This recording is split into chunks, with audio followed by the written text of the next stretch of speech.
Banakacherla issue కూడా వృధా జలాలు దేనికి దానికి ఏమన్నా 100% ఉంది, 100% ఉంది. నిజానికి పిల్లర్ నెంబర్ 20 కుంగిపోయింది. సరే, నేషనల్ డ్యామ్ సేఫ్టీ అథారిటీ ఎందుకో మరి ఒక పిల్లర్ నెంబర్గా బ్లాక్ నెంబర్ 7లో 5-6 పిల్లర్లు ఉన్నాయి, 5-6 పిల్లర్ బ్లాక్ నెంబర్ 7 మీరు రీప్లేస్ చేయండి అని చెప్పారు. అది పెద్ద సమస్య కాదు. ఒక కాఫర్ డ్యామ్ కట్టేసి, కాఫర్ డ్యామ్ అంటే నీటి ప్రవాహం రాకుండా అడ్డంగా ఒక కాఫర్ డ్యామ్ కట్టేసి ఒక సంవత్సరం ఒక ఎండాకాలం అంతా గట్టిగా కష్టపడితే ఇదంతా కట్టేయచ్చండి, పెద్ద సమస్య కాదు. సో కానీ ఇవాళ ఎందుకు కట్టడం లేదు రేవంత్ రెడ్డి? తిప్పి కొడితే 200 కోట్లు 300 కోట్లు.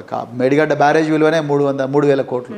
ఆ 3,000 కోట్ల మేడిగడ్డ బ్యారేజ్లో ఈ బ్లాక్ నెంబర్ 7 ఎంతో ఒక 100 కోట్లు 200 కోట్లు 300 కోట్లు అయిద్ది అనుకుందాం. 300 కోట్లు అనేది నథింగ్, అందాల పోటీకి పెట్టినంత ఖర్చు కాదు.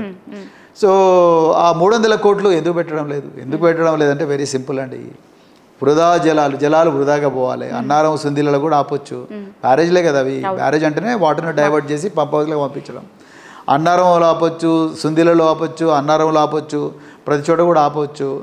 ఆపకుండా జనాలన్నీ వదిలేస్తున్నారంటే ఇక్కడ ఏమి లేదు, ఈ గోదావరి అంతా కూడా ఫ్రీగా వదిలేస్తున్నాము, మీరు వాడుకోండి అని ఆంధ్రులకు చెప్పడం ఇండైరెక్ట్గా సిగ్నల్. వాళ్ళు వృధా జలాలుగా సముద్రాలు ఎందుకు కలుస్తున్నాయి, మేము ఆ టీఎంసీలో మేము వాడుకుంటామని 300 టీఎంసీలో 200 టీఎంసీలో మేము వాడుకుంటామని చెప్పేసి అక్కడ నుంచి పోలవరం టు బనకచెర్ల మేము తీసుకుంటాం, తప్పే ఉంది అంటారు. సో రేపొద్దున అయ్యో మాది 1000 టీఎంసీల హక్కు మాకు అంటే 970 980 టీఎంసీల హక్కు మాకున్నది కదా, మరి ఆ హక్కు అంటే బాబు మీరేం వాడుకోవట్లేదు కదా, ఈ వృధాగా పోతున్నాయి కదా, మేము వాడుకుంటామంటారు. రేపు మనం మళ్ళీ మన వాటా ప్రకారం మనం డ్యాములు కట్టుకుందామంటే, మనం బ్రిడ్జిలు బ్యారేజీలు కట్టుకుందామంటే మేము ఆల్రెడీ కింద కట్టుకున్నాం కదా అని చెప్పి ఆ రోజు కొత్త తొండి ఆట మొదలు పెడతారు. సో ఇదంతా కూడా ఇది అదృష్టంగా జరుగుతున్నది కాదండి, ఇదంతా కూడా ప్లాన్ ప్రకారం పక్కా జరుగుతున్నది. రేవంత్ రెడ్డి గారు ఆంధ్ర పెత్తందారుల ఏజెంట్గా వ్యవహరిస్తున్నారు అనే దానికి ఇదొక చక్కటి ఉదాహరణ. నిజంగా తెలంగాణ ప్రజల అభివృద్ధే ధ్యేయంగా, తెలంగాణ రైతుల సంక్షేమమే ధ్యేయంగా, తెలంగాణ ప్రజలు సుఖంగా జీవించడానికి ఉండే అవసరాలే లక్ష్యంగా పనిచేసే ముఖ్యమంత్రి అయితే వెంటనే ఒక 500 కోట్ల బడ్జెట్ పక్కకి తీసి ఏమన్నా అయిపోయిందా అట్లా చాలా జరుగుతుంటాయి. డ్యాముల్లో ఇవన్నీ కామను, బ్యారేజ్లో ఇవన్నీ కామను.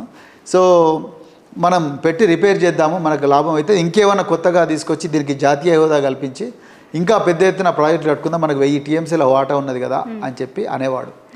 ఆయన దాన్ని మొత్తం ఖతం చేసి శ్రీపాద ఏలంపల్లి ఉంది అదే చాలు, ఈ 3 సుందిల్లా అన్నారం మేడిగడ్డ అనవసరంగా కట్టిండ్రు, తుమ్మిడి గట్టిదా కడితే అయిపోతుండే, మేడిగడ్డకి తీసుకొచ్చి ఘోరమైన తప్పిదం చేసిండ్రు, వీళ్ళ పాకెట్లో నింపుకోవడం కోసం అది చేసిండనే ఒక తప్పుడు ప్రచారం రేవంత్ రెడ్డి గారు ప్రజల ముందర పెట్టి వెనక నుంచి మన దృష్టి అంతా ఇటువైపు కాళేశ్వరం వైపు మరల్చి వెనక నుంచి చంద్రబాబు నాయుడు, ఆయన రాజకీయ గురువైన చంద్రబాబు నాయుడు వీళ్ళందరూ కూడా పోలవరం టు బనకచెర్ల ప్రాజెక్టు ద్వారా ఇక్కడ వృధా జలాల పేరు చెప్పి మొత్తం కూడా మన తెలంగాణ వాటనంతా కూడా దోచుకోవడానికి చేస్తున్న ప్రయత్నమే ఇదని నేను అనుకుంటున్నాను. అంతకుమించి ఇంకేం లేదు. కామన్ మ్యాన్కి అర్థం చేయాలంటే బ్యాంకుల ముందర మనం బంగారము డబ్బులు తీసుకుపోయి బ్యాంకులో డిపాజిట్ చేయడానికి ఆటో నుంచో కారు నుంచో దిగి బ్యాంకులోకి పోతుంటే బ్యాంకు ముందర ఒకడు ఉంటాడు, లోపలికి పోతుంటేనే ఏమంటారు, అయ్యో అమ్మ నీ డబ్బులు పడిపోయినాయి తల్లి అంటాడు, అమ్మ ఏంది గొలుసు నీదేనా అంటాడు. సో న్యాచురల్గా అమ్మో నాకు గొలుసు పోయిందా అని మీరేమనుకుంటారు అని, అయ్యో ఆ గొలుసు అమ్మ ఇంకో గొలుసు కనిపిస్తుంది ఆ గొలుసు తీసుకుంటాం, అమ్మ ఇంకో గొలుసు కూడా ఉంది తల్లి అంటావు, అక్కడ పోతారు. అయ్యో వడ్డానం ఉందమ్మా లేకపోతే కాళ్ళ గొలుసు ఉన్నాయమ్మా అంట, ఆ డబ్బులు నీవేనా తల్లి అంటే మీరు కింద పడ్డ డబ్బులు ఏరుకుంటూ పోతుంటారు. ఆ టైంలో మీరు ఒక 50 తులాలు 100 తులాల బంగారము, ఒక 50 లక్షల రూపాయలు బిడ్డ పెళ్లి కోసమో ఎవరి కోసమో తీసుకొచ్చిన 50 లక్షల డబ్బు కారులో ఉందన్న విషయం మర్చిపోతారు ఆ టెన్షన్లో. సో అప్పుడు వీడు ఏం చేస్తాడు, మీకేమో ఆ డబ్బులు చూపించే ఒక గ్యాంగ్ ఉంటుంది, వెనక నుంచి మీరు డబ్బులు ఏరుకుంటూ అయ్యో నా డబ్బులేనేమో అని మీరు ఏరుకుంటూ పోతుంటే వాడేం చేస్తాడు, ఇంకో గ్యాంగ్ వచ్చేసి ఆ కారులో ఉన్నవన్నీ తీసుకొని పారిపోతాడు. ఇవి 2 గ్యాంగులు చాలా క్లివర్గా ఆపరేట్ చేస్తాయి. దీన్నే అటెన్షన్ డైవర్షన్ గ్యాంగ్ అంటారు, దీన్నే రామ్జీ నగర్ ఎంఓ అంటారు. ఇవాళ రేవంత్ రెడ్డి ప్రభుత్వానికి ఆ రామ్జీ నగర్ గ్యాంగ్కి ఏం తేడా లేదు. అటెన్షన్ డైవర్ట్ చేస్తారు వీళ్ళంతే. ఇలా ఎక్కడ ఆంధ్ర ప్రాంతాలకు హెల్ప్ చేయాలి, చంద్రబాబు నాయుడు బనకచెర్ల పేరు మీద వేల కోట్ల రూపాయలు వెనకేసుకోవాలి, అక్కడ ఆంధ్రప్రదేశ్లకు కూడా ఆయన మోసం చేస్తున్నాడు, ఆంధ్రలో కూడా ఇప్పుడు చంద్రబాబు నాయుడు తిరుగుబాటు చేస్తున్నారు. ఓకే. సో ఆంధ్ర ప్రాంతంలో చంద్రబాబు నాయుడుకి లాభం కావాలి, తెలంగాణలో ప్రజలందరూ కూడా ఈ కాలుష్యం చుట్టే తిరగాలి, లేని కుంభకోణాన్ని చూపించాలి. సో నేను నా జోబులోకి పైసలు రావాలి, నా మూటల్లో కొన్ని మూటలు ఢిల్లీకి పంపించాలి, నేను సుఖంగా ఉండాలి, ఢిల్లీ హ్యాపీగా ఉండాలి, నా రాజకీయ గురువు చంద్రబాబు నాయుడు హ్యాపీగా ఉండాలి. ఇప్పుడు తెలంగాణ పిల్లలు ఎప్పుడు కూడా ఇట్లనే కొట్లాడుకుంటా కాళేశ్వరం మీద కూర్చోవాలనే ఈ వ్యవహారం. మీరు ఇందాక కాపర్ డ్యామ్ గురించి చర్చ వచ్చింది కాబట్టి పోలవరంకి సంబంధించిన ఇష్యూ చూస్తుంటే పోలవరంది కాపర్ డ్యామ్ది కుంగడం కాదు, కూలిపోయింది మొత్తం. కానీ ఇప్పటి వరకు కూడా ఎన్డీఎస్ఏ పోలేదు, ఏం కాలేదు. పైగా మీడియా కూడా దీన్ని ఎక్కడో 4th పేజీలలో 5th పేజీలలో చిన్నగా కూలింది కుంగింది అన్నది. కాళేశ్వరంకి ఒకలాగా పోలవరంకి ఇంకొకలాగా చెప్తున్న పత్రికలు తెలంగాణ ప్రజల ఆకాంక్షలకి అనుగుణంగా పనిచేస్తాయి అనుకుంటున్నారు. తెలంగాణలో సోకాల్డ్ గ్రేట్ పత్రికలన్నీ కూడా అత్యధిక సర్క్యులేషన్ ఉన్న పత్రికలను చెప్పుకునే వాళ్ళందరూ కూడా తెలంగాణ ప్రయోజనాలకు వ్యతిరేకులు. తెలంగాణ ప్రయోజనాలే పరమావధిగా బతికేటోళ్ళు అయితే వాళ్ళు ఇట్లా రాయరు. పోలవరాన్ని కులవరం అని అంటారా? అన్నారు. పోలవరంలో కాపర్ డ్యామ్ అంటే స్వల్పంగా అంటారు. ఇక్కడనేమో కుంగిన మేడిగడ్డ అంటారు, కుంగిన కాళేశ్వరం అంటారు, మేడిగడ్డ కుంగిన కాళేశ్వరం అంటారు. ఫ్రంట్ పేజీలో వస్తుంది, మరుసటి రోజు బ్రేకింగ్ న్యూస్లు వస్తాయి. ఇక ఆ రోజంతా దీని గురించే మాట్లాడతారు. ఈ ప్రజలందరూ కూడా మొత్తం అందరి దగ్గర ఇండ్ల దగ్గరికి పోయి వాళ్ళ ముఖాల మీద మైక్ పెట్టి ఎట్లని చేసి వాళ్ళతో ఒక స్టేట్మెంట్ ఇప్పించుకుంటారు. అట్లా దాన్ని పెద్ద ఈవెంట్గా తయారు చేస్తారు.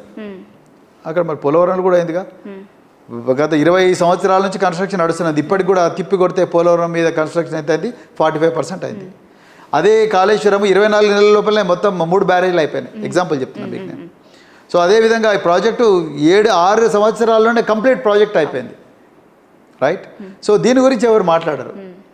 ఎందుకంటే తెలంగాణ అంటేనే వివక్ష ఉంది. ఇక్కడ మీకు మహాన్యూస్ చేసిన కార్యక్రమాలు కానీ, ఇప్పుడు తెలంగాణ వచ్చి 11 సంవత్సరాలైనా ఇప్పటికీ తెలంగాణలో ఆంధ్రజ్యోతి అనే పేరు పెట్టుకొని సర్క్యులేట్ అవుతున్న సోకాల్డ్ పత్రిక కానీ, తెలంగాణ మీ అబ్బ జాగీరా అని తెలంగాణలో వండుకుంటేనే తెలంగాణ మీ అబ్బ జాగీరా అని అదే ఆంధ్రజ్యోతితోడు తెలంగాణ పిల్లల మీద ఇప్పటికి కూడా విషయం కక్కుతుంటే ఇక వీళ్ళకి తెలంగాణ ప్రయోజనాల పరమావధి ఉంటుంది, తెలంగాణ అంటే ప్రేమిస్తారని అయితే నేను అనుకోవట్లేదు. తెలంగాణ అంటే వివక్ష ఉంది.